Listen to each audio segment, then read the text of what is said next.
ہمیں تو سنت والی زندگی گزارنی ہے۔ اچھا اب ایک مسئلہ سمجھیں، ابو داؤد شریف میں حدیث آتی ہے، ایک صحابی آئے، انہوں نے آ کر نماز پڑھی، حضور علیہ السلام نے ان کو بلایا اور فرمایا کہ چلو نماز دوبارہ پڑھیں۔ اس نے نماز پڑھ لی، آپ صلی اللہ علیہ وسلم نے اس کو پھر یہ کہا کہ تمہاری نماز نہیں ہے۔ وہ کہنے لگا یا رسول اللہ آخر میری غلطی کیا ہے جو آپ مجھ سے بار بار نماز کی بات کر رہے ہیں؟ حضور علیہ السلام نے فرمایا میں تو اب اس کا جرم کیا تھا جو غلطی تھی نماز میں، وہ یہ کہ ان کا کپڑا ٹخنوں سے نیچے لٹک رہا تھا، اسی حالت میں انہوں نے نماز پڑھی۔ تو حضور علیہ السلام نے فرمایا میں کیا کروں؟ اللہ اس بندے کی نماز کی طرف آنکھ اٹھا کر بھی نہیں دیکھتے جس میں کپڑا ٹخنوں سے نیچے لٹک رہا ہو۔ اب ہم لوگ کیا کرتے ہیں اپنے آپ سے خود پوچھیے۔ علماء نے اس کا معنی یہ لکھا کہ ایسا آدمی جس کا کپڑا ٹخنوں سے نیچے ہو، وہ جب نماز پڑھنے آتا ہے حاضری تو لگ جاتی ہے، ثواب نہیں ملتا ہے، نور نہیں ملتا ہے، وہ جو نماز پڑھ کر اللہ نے اس کا دل منور کرنا تھا وہ نہیں ہوگا۔ ہاں حاضری لگ گئی تھی کہ بھائی آیا تھا اور چلا گیا۔ اب آپ بتائیں کہ ایسا عمل جس سے ہماری نماز کا اجر ضائع ہو، ایسا عمل جس کے بارے میں ہمارے نبی نے یہ فرمایا کہ ما اسفل من الکعبین فی النار، کہ جس کا کپڑا ٹخنوں سے نیچے لٹک رہا ہو اتنا حصہ تو دوزخ میں جل کر ہی رہے گا، کیونکہ یہ تکبر کی علامت ہے اور اللہ کو تکبر پسند نہیں ہے۔ اچھا ایک آدمی مجھے کہنے لگا کہ جی اگر تکبر نہ ہو پھر نیچے کر سکتے ہیں؟ میں نے کہا جی ہاں کر سکتے ہیں، لیکن اس کا پتہ کیسے چلے گا کہ میرے دل میں تکبر ہے یا نہیں ہے؟ آپ نے کوئی ایسی ہے لیبارٹری جہاں پر تکبر کا ٹیسٹ ہوتا ہو کہ ہم اپنا خون دیں وہ چیک کر کے بتائیں کہ تکبر نہیں ہو گیا ہے؟ تو اگر کہیں ٹیسٹ ہوتا ہے تو آپ کروائیے، رپورٹ لے آئیے، میں آپ کو فتویٰ دوں گا، آپ قدموں سے نیچے شلوار ہٹ کر گھومیں، کیونکہ آپ نے تکبر ہی نہیں ہے۔ ہمارے ایک استاد تھے، ان کے پاس ایک صاحب آیا، اسی بات میں وہ بحث کرنے لگے کہ جی حضور نے اس لیے منع کیا کہ تکبر کی وجہ سے عرب کے لوگ کرتے تھے، تو میں نہیں کرتا، میرے میں تکبر نہیں ہے، تو مجھے آپ کیوں فورس کرتے ہیں کہ آپ کریں؟ تو ہمارے استادوں نے بڑی عجیب بات کی، فرمانے لگے حضور علیہ السلام نے پوری زندگی کبھی اپنا کپڑا ٹخنوں سے نیچے کیا؟ وہ کہنے لگا نہیں، اور کہا تمہیں کہا ہے کہ ٹخنوں سے اوپر کرو؟ کہنے لگا ہاں۔ تو فرمانے لگے اس سے بڑا تکبر اور کیا ہوگا کہ حضور کہہ رہے تھلے کر تو کہ نہ میں اتنے کر تو کہ نہ میں نہیں کروں، حضور کہہ رہے میں نے اوپر کیا ہوا ہے تو آپ کہیں کیے رکھو، میں تو بھائی نیچے کروں گا۔ یہی تکبر ہے کہ اللہ کے رسول صلی اللہ علیہ وسلم کی زندگی سامنے ہونے کے باوجود اس کے خلاف چلنا اور تکبر کہتے کس کو ہے؟ اس لیے یاد رکھ لیجیے، اب نیت کریں کہ آج کے بعد آخری درجہ یہ ہے کہ نماز میں ہمارا کپڑا ٹخنوں سے اوپر ہونا چاہیے۔ اس کے بعد کوشش کریں، چلو آپ باہر شرم محسوس کرتے ہیں تو گھر کے اندر تو شرم نہیں ہوتی ہے، گھر میں اپنی شلوار اونچی کر لیا کریں۔ تیسرا درجہ یہ کہ ہمت کر کے اپنی ناک کو یوں کر کے باہر آ جائیں اور شلوار اوپر کر کے آ جائیں۔ اگر کوئی آپ کی ناک کاٹنے لگے گا تو آپ نے ہاتھ رکھا ہے، امید ہے آپ کی ناک نہیں کٹے گی۔ وہ لوگ کہتے ہیں لے میری ناک وڈی جانی لوکی کی کہیں گے لے کوئی کپڑے نہیں سی کی گل کپڑا تھوڑا سی جے تو انج کرایا ہوا ہے۔ یہ شیطانی حملے ہیں، کہنے دے، کسی کے کہنے سے کیا فرق پڑ جاتا ہے؟ اگر سنت پر عمل کرنے میں آپ کو گالیاں بھی سننی پڑے اس پر بھی ثواب ملے گا، لوگوں کی باتیں سننی پڑے گی اس پر بھی ثواب ملے گا۔ ایسا نہ ہو کہ لوگوں یہ گلا سن لو خیر ہے اور قیامت میں یہ تو چپ ہو جائیں گے۔ اگر حضور نے ایک بات بھی کر دی میرے عزیزوں ہمارا تو بڑا نقصان ہو جائے گا۔ صرف اتنا حضور نے کہہ دیا کہ بھائی میں تمہاری شفاعت نہیں کروں گا کیونکہ تم نے میری زندگی کو ٹھکرا دیا تھا، چلو چلے جاؤ۔ یہ ایک بات ہی ہماری آخرت برباد کر سکتی ہے۔ اب نیت کریں کہ آج کے بعد کم از کم ہم کوشش کریں جو نئے سوٹ سلوانے ہیں۔ اچھا ٹینشن پتہ کب ہوں گے جنہوں انجن لپیٹنا پڑتا ہے، تو آپ سلوائیں اتنا کہ آپ کو ایسے کرنا ہی نہ پڑے۔ آپ درزی کے پاس جائیں، مثلاً آپ کا وہ ناپ لیتا ہے، زمین تک فیتا رکھتا ہے، تو آپ اس کا کان مروڑے تو پہن خیر اتنی لمبی پاگل ہو گئے، کچھ اوپر کرو۔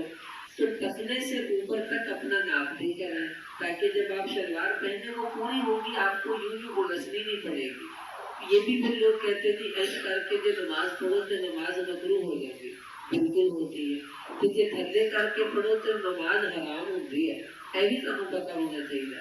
دیکھیے کپڑا ٹخنوں سے نیچے رکھنا حرام ہے، اور اس کو یوں لپیٹ کر نماز پڑھیں گے تو اس سے مکروہ ہوتی ہے نماز۔ اب اصول سمجھ لیں، جب دو گناہ اکٹھے ہو جائیں تو چھوٹا گناہ کرنا چاہیے، بڑے سے بچنا چاہیے۔ مثلا ایک آدمی کہے کہ یہ جو بندہ ہے یا تو انہیں چاڑ مار دے یا انہیں گولی مار دے، اب کیا کریں گے آپ؟ تھپڑ مارنا بھی گناہ ہے بھائی، گولی مارنا بھی، تو ہم ہلکا ہاتھ رکھتے ہیں، چلو یار چاڑ مار دیے، گولی ڈالتا پھر بھی مارا ہی کرنا۔ اسی طرح شلوار لپیٹ کر نماز پڑھیں گے تو مکروہ ہے، نیچے کر کر پڑھیں گے ٹخنوں سے تو وہ حرام ہے۔ تو کم از کم آپ بڑے گناہ سے بچ جائیں، چھوٹا کر لیجئے، اور یہ شیطان کا حملہ نہیں کہ اتنا مکروہ ہوتی ہے تو پڑھ لو، تو اگلی گل نزدہ کے مکروہ نہیں ہوتی تو ہو چکی ہوتی ہے، وہ ختم۔ اس لیے یاد رکھ لیجیے، اگر نماز کا اجر چاہتے ہیں، نور چاہتے ہیں، تو اپنا کپڑا ٹخنوں سے اوپر رکھنے کا اہتمام کیجیے، اللہ آپ کو اس کا بہتر بدلہ عطا فرمائیں گے۔ اچھا، اب یہ عشق ہے، میں یہ عرض کر رہا ہوں، یہ محبت کی علامت ہے۔ اس کے بعد پھر خریم اسدی رضی اللہ عنہ نے کیا کیا؟ انہوں نے پوری زندگی اپنا کپڑا آدھی پنڈلی تک رکھا۔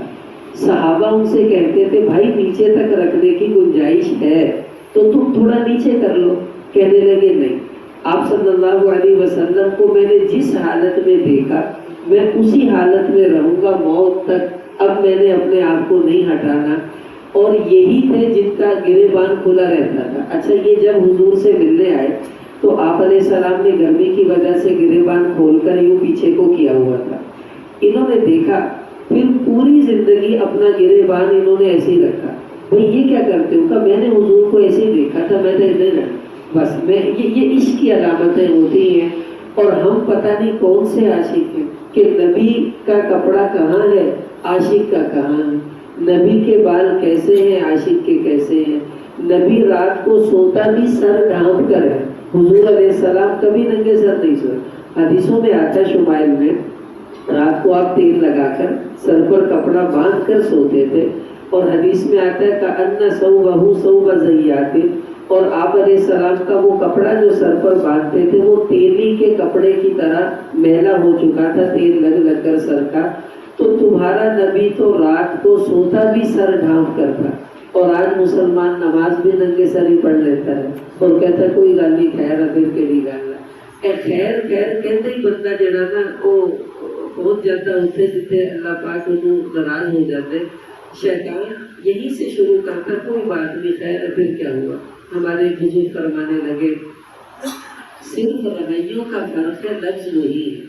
ہم سنت چھوڑ دیتے ہیں یہ کہہ کر کوئی بھی سنت ہی ہے پھر کے نہیں کرنا، اور صحابہ جان دے دیتے تھے یہ کہہ کر کہ سنت ہے میں نہیں چھوڑ سکتا، اور ہم کہتے سنت ہی ہے پھر کے نہیں کرنا، وہ بھی یہی کہنے سے سنت ہے، آپ بھی یہی کہنے سنت ہے، لیکن رویوں کا فرق دیکھیں، ایک سنت کہہ کر جان دے رہا ہے اور ایک سنت کہہ کر جان چھوڑوا رہا ہے، یہی فرق ہے ہم میں اور صحابہ میں۔ اب وہ محبت کا انداز جو صحابہ دے کر گئے ہیں بھائی وہی اصل محبت ہے، اور جو ہم نے خود سے بنا لی ہے یہ محبتیں نہیں ہیں، اور ایسی محبتیں چلنی بھی نہیں ہے وہاں پر، یہ یاد رکھ لیجیے گا، وہاں تو سچی محبت ہی کام آئے گی اور اسی پر فیصلے ہوں گے۔ اچھا، ایک صحابی ہے، ان کا محمد بن اسلم رضی اللہ تعالیٰ عنہ، بوڑھے تھے تو یہ مدینہ سے دور گاؤں میں کہیں رہتے تھے، کسی کام سے مدینہ منورہ آئے، اپنا کام وام کیا، واپس آ گئے، یوں سمجھ رہے اتوں کوئی بندہ ٹول کے پاک پتن گیا ہو اور پھر پاک پتن سے پیدل ہی واپس کا ملکہ ہاس آ جائے، پھر آ کر سر پکڑ کے بیٹھ جائے کہ اوہو میں ایک کام تو بھول ہی گیا، اب ہوا کیا؟ یہ واپس آئے اور واپس آ کر سر پکڑ لیا کہ اوہو یہ کیا ہوا، پھر دوبارہ جانے کی تیاری کر رہے ہیں۔ گھر والوں نے کہا کہاں جا رہے ہیں؟ کہا مدینہ۔ کیا لینے؟ کہا 2 نفل پڑھنے جا رہا ہوں۔ دو رکعت ہی پڑھ لیجیے. ہاں نہیں، رسول پاک صلی اللہ علیہ وسلم سے میں نے یہ سنا تھا، آپ علیہ السلام نے یہ کہا تھا کہ من حبت منکم من هذا الوادی، کہ تم میں سے جو بھی گاؤں میں سے کوئی آدمی مدینہ میں آئے تو فلا یرجع حتى یصلی فی هذا المسجد رکعتین، تو جب تک میری مسجد میں 2 رکعت نفل نہ پڑھ لے اس کو واپس نہیں جانا چاہیے. تو میں مدینہ گیا، کام وام کر کے آ گیا، وہ 2 رکعت نہیں میں پڑھ سکا. اب حضور نے کہا تھا جو بھی گاؤں سے آئے وہ 2 رکعت پڑھ کر جائے، ایسا نہ ہو اللہ کے نبی مجھ سے ناراض ہو جائے.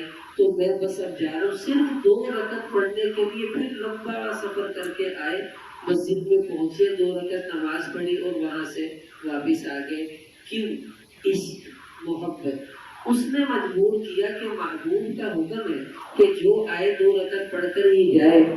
اور اسی محبوب نے دنیا سے جاتے جاتے ہمیں بھی کچھ کہا تھا. کیا کہا تھا؟ الصلاۃ الصلاۃ، اے میری امت نماز پڑھتے رہنا، اے میری امت نماز پڑھتے رہنا. اور آج اسی نبی کے عاشق سے پوچھا جاتا ہے نمازوں کا کیا حال ہے، کہ جی الحمدللہ جمعہ تک وقت لازمی پڑھتا ہوں. تو اس سے جمعے کا نہیں پوچھا، نمازوں کا پوچھ رہے ہیں، جواب جمعے کا دے رہے ہوتے ہیں. اور جی نمازیں کیسی چل رہی ہیں؟ بس مولوی صاحب جیڑی ہاتھ لگ جائے وہ تو میں جان نہیں دیتا، باقی پھر کو رہ بھی جاتی ہے بچوں. اور ہاتھ لگتی کیڑی ہے؟ ہاتھ لگنے کا مطلب ہے جدوں میں ویلا ہوتا، میرے کو کام نہیں ہوتا ادوں میں پڑھ لینا، جدوں کام ہوتا پھر میں چھڑ دینا. وہ نماز ہی کیا ہے؟ نماز کو نام ہی اس چیز کا ہے. اب دیکھیں اللہ چاہتے تو ہمیں 5 نمازیں اکٹھی نہیں پڑھوا سکتے.